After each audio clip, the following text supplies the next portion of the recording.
Obrigada, presidente. Bom dia a Vossa Excelência, aos demais senadores e senadoras. Antes de entrar no relatório propriamente dito, eu quero externar a minha satisfação de esse projeto de lei ter sido designado para minha relatoria. Acho que é um projeto de amplo alcance social. Parabenizo o senador Randolph Rodrigues, pela sua apresentação. É uma situação que realmente precisa ser tratada com mais eficácia, apesar de já compor algumas normas infralegais que o projeto de lei tenta ampliar.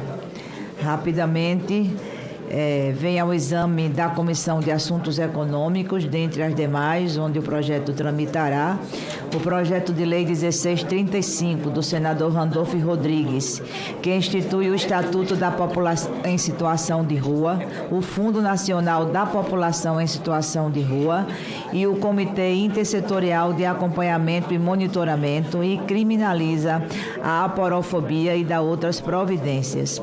A justificativa do projeto, muito consistente, informa que seu objetivo geral é resolver a grave lacuna institucional no Brasil da ausência de um Estatuto da População em Situação de Rua, bem como de uma política nacional para a população em situação de rua, que tenham sido debatidos pelo Parlamento em conjunto com a sociedade civil. Ainda segundo o autor, esta lacuna tem resultado em inconsistências e descontinuidades nas políticas públicas, assim como no crescimento de violações de direitos das populações em situação de rua. Peço a Vossa Excelência para passar diretamente à análise do projeto.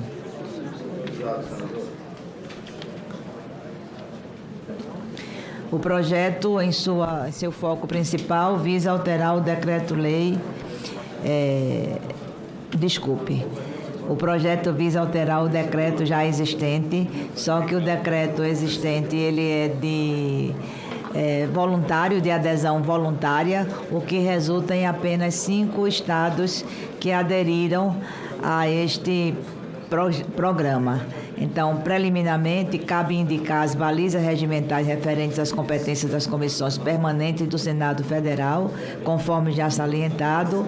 Após a deliberação da CAI, o projeto seguirá para a CDH e em decisão terminativa para a CCJ. A análise nesta comissão, portanto, deve ater-se às competências estabelecidas no artigo 99 do Regimento Interno do Senado, e foi nessa perspectiva que o relatório foi constituído. A proposição em exame vem em boa hora preencher uma importante lacuna no ordenamento jurídico brasileiro.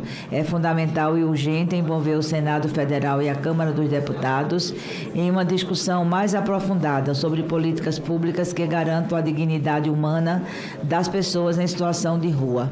Em que pese o Brasil contar com uma política nacional sobre o tema há mais de uma década, ela foi instituída apenas em norma infralegal, o Decreto 7053, de 23 de dezembro de 2009, que institui a Política Nacional para a População em Situação de Rua, o seu Comitê Intersetorial de Acompanhamento e Monitoramento e dá outras providências.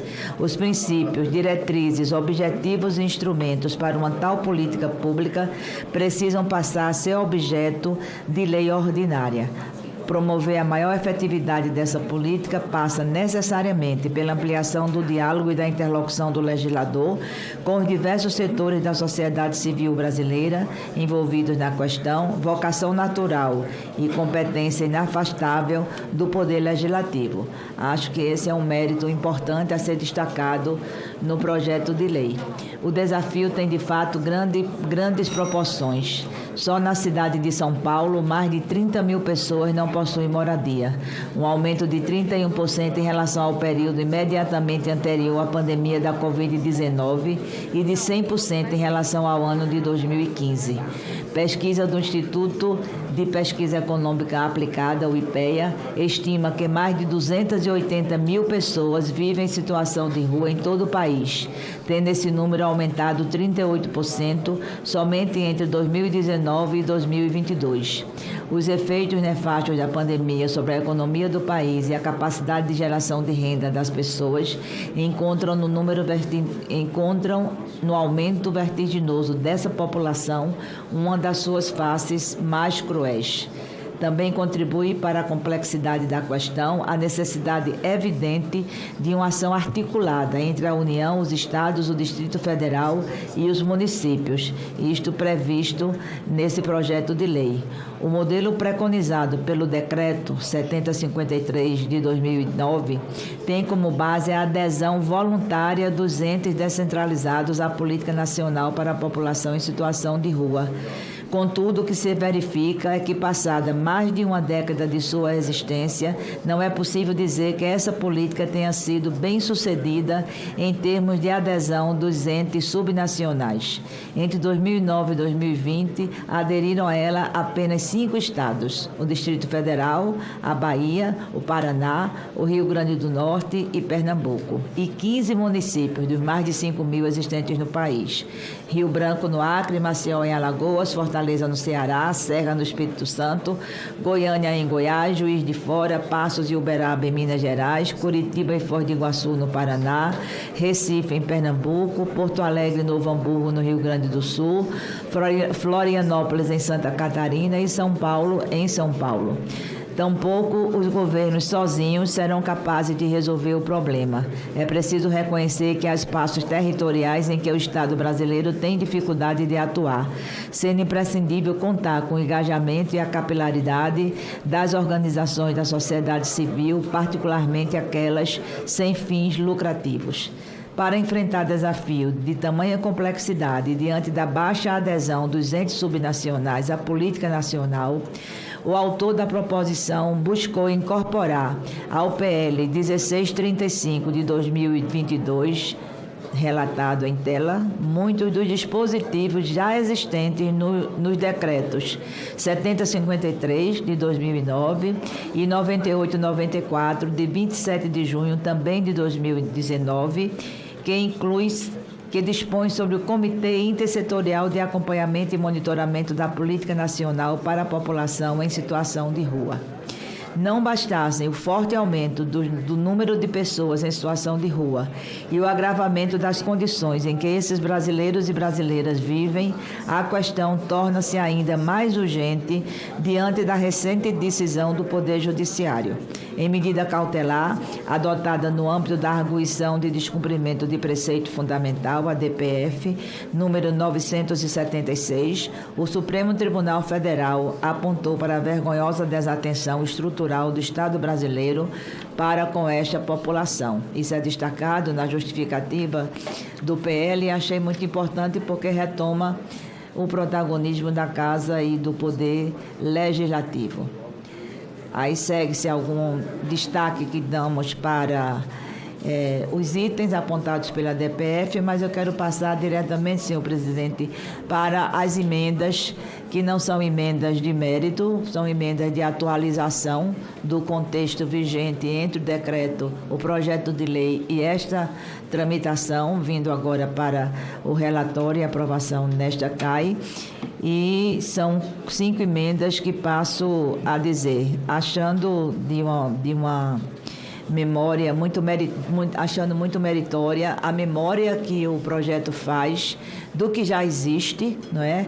E do agravamento que sofreu essa questão pós-pandemia, e não houve, de fato, uma ação muito efetiva para saná-la. As emendas sanam algumas inconstitucionalidades e propomos que sejam as seguintes.